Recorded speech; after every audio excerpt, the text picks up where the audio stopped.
Good morning, students. I am Ms. Kiran Goswami, MSc in Mental Health Nursing. In today's class, we will see about the selective mutism. Okay. So, selective mutism is characterized by a consistent failure to speak in a specific social situation in which there is expectation for speaking. Okay.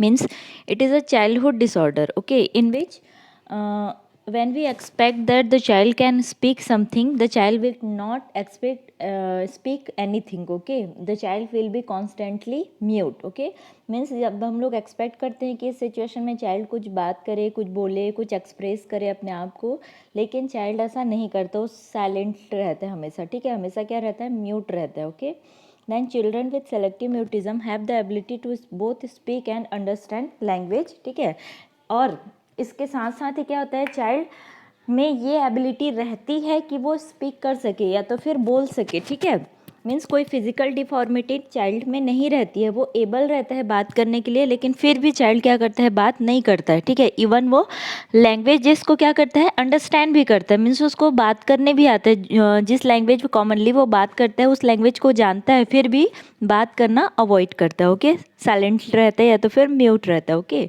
but fail to use this ability as a result of what we would consider to be social anxiety in adults. Okay, जिसकी वजह से म्यूटिज़म तो childhood period में रहता ही है, लेकिन adulthood में जब वो चाइल्ड आ जाता है तब क्या होता है कि सोशल एंजाइटी उसमें बहुत ज़्यादा हो जाता है. ठीक है, वो बहुत ज़्यादा डरता है सोशल प्लेसेस या पब्लिक प्लेसेस में जाने से. तो ये डिसऑर्डर चाइल्ड में आगे चलकर हो सकता है. Okay, so selective mutism, in that case what happened, the child can speak but with the problem that child cannot speak, he understand the all language but does not speaks anything. Okay, so some causes we will see.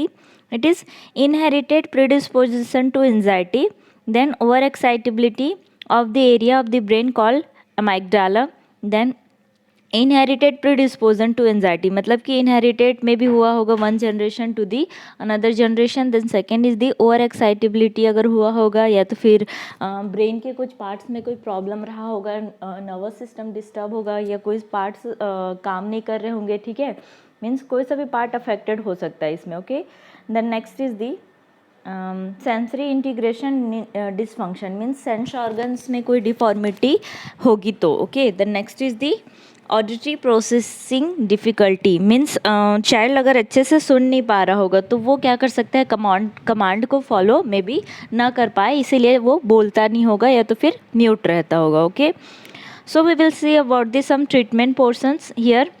We can give anti anxiety drugs to this child. Antidepressant drugs such as fluoxetine we can give. Then individual psychotherapy, speech therapy if the child is not speaking properly. Then family therapy to modify the behavior of the family members and to give more attention to the child. Okay, then modification in environment such as change of school, means may be अगर changes, मतलब schools में कोई problem होगा, may be peer groups के साथ या teachers के साथ, जिसकी वजह से बच्चा बहुत ज़्यादा क्या होगा, फ्रस्ट्रेटेड होगा, वो अंदर ही अंदर अपना फीलिंग्स क्या करते जाएगा, रिप्रेस्ड करते जाएगा, जिसकी वजह से वो क्या हो सकता है, म्यूट हो सकता है ना. तो हम लोग को ऐसे सिचुएशन में बच्चे के एजुकेशनल जो इन्वायरमेंट है उसको हम लोग क्या करेंगे, चेंज करेंगे. Okay, then stimulus feeding, in this technique the patient is brought into the controlled environment with someone with whom they are at ease and can communicate. Okay, means as a counselling child को हम लोग एक room में लेकर जाएंगे जिसके साथ वो कंफर्टेबली क्या कर सके, बात कर सके, ऐसा इन्वायरमेंट में उसको रखना है. Then these steps are often done in separate stages, in which case it is called sliding in technique, where new person is slide into the talking group. Okay, means sliding in technique, that means slide by slide हम लोग को जाना है, मतलब कि एक एक सीढ़ी हम लोग को क्या करते जाना है, पार करते जाना है, जिस मतलब कि चाइल्ड के कंफर्ट लेवल के हिसाब से हम लोग को क्या करना है, बात करना है. दैट मीन्स जहाँ चाइल्ड का दो पार्ट हो सकता है ना, या तो फिर वर्स्ट कंडीशन होगा या तो फिर गुड कंडीशन होगा, तो हम लोग को स्टार्टिंग कहाँ से करना है, गुड से स्टार्ट करना है और फिर धीरे धीरे प्रॉब्लम्स की ओर बढ़ना है. ठीक है, इसलिए यहाँ पे क्या गया है, स्लाइडिंग इन टेक्निक बोला गया इसको. Okay, so then next is the desensitization and shaping. Desensitization, that means The subject is allowed to communicate via direct means to prepare them mentally for the next step. This might include email, instant messaging or online chat until they are in position to try more direct communication. ठीक है, means अगर direct communication नहीं करना चाहते हैं child तो हम लोग कुछ अदर वे अपन चूज़ करते हैं like email messaging. Okay, and shaping.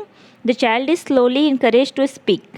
The child is reinforced first for interacting non-verbally, then making certain sounds and then saying a word or more. Okay, mean shaping में हम लोग को child को encourage करना है कि वो बात करे. ठीक है, इसके लिए हम लोग को स्टेप बाय स्टेप कुछ स्टेप्स क्या करना है, फॉलो करना है. लाइक सबसे पहले हम लोग उनको नॉन वर्बली क्या करेंगे, टॉक करेंगे. Non verbally that means symbol के थ्रू, इशारों के थ्रू ऐसे बात करेंगे. ठीक है, देन उसके बाद कुछ साउंड्स, छोटे छोटे साउंड्स निकालेंगे लाइक विस्पिंग.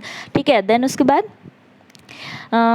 देन से वर्ड्स और मोर. ठीक है, उसके बाद कुछ वर्ड्स या तो फिर कुछ सेंटेंस चाइल्ड के साथ क्या करना है, कम्युनिकेट करना है. Okay, so this all are about the selective mutism. Then next we will say about the tic disorder.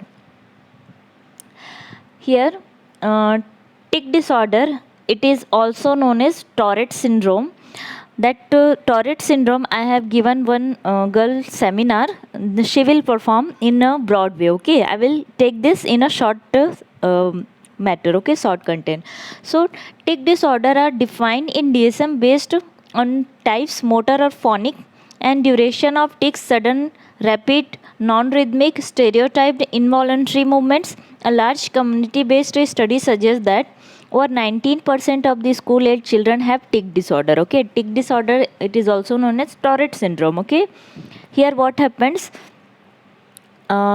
Here the child is having the motor phonic disturbance. Means कुछ moments होते रहते हैं, लाइक मोटर मोमेंट्स भी हो सकते हैं, movements हो सकते हैं, या तो फिर वो क्या हो सकता है, फ्रेज में हो सकता है, या तो फिर फोनिक हो सकता है. फोनिक दैट मीन्स वर्ड्स में भी हो सकता है. मतलब कि चाइल्ड किसी एक एक्टिविटी को बार बार वो इनवॉलंटरी परफॉर्म करता है, या तो फिर किसी एक सेंटेंस को इनवॉलंटरी बार बार क्या करता है, रिपीट करता है. Okay, so it is sudden, rapid, non rhythmic, stereotyped, involuntary movements. ठीक है, मूवमेंट्स कैसा है, इनवॉलंटरी है, और जो स्पीच है वो क्या है, स्टेरियोटाइप्ड है. मतलब दैट मीन्स बार बार वो क्या होगा, रिपीट होगा. और here the involuntary movements is also there. मतलब कि जो टिक डिसऑर्डर है वो बार बार क्या हो सकता है, ये मे बी क्या हो सकता है, मोटर भी हो सकता है, या तो फिर फोनिक भी हो सकता है. Motor that means related to the muscles और movements. Okay, and phonic related to the verbal और words. Okay, so for example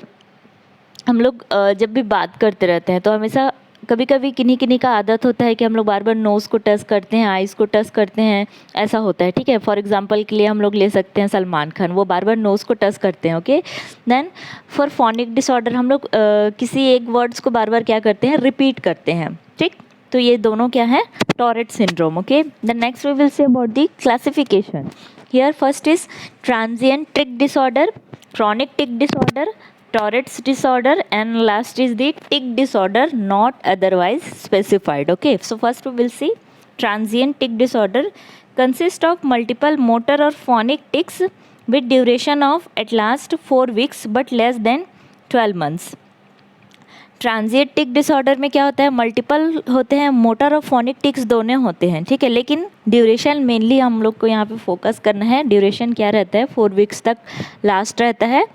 ठीक है, then next is the chronic tic disorder, either single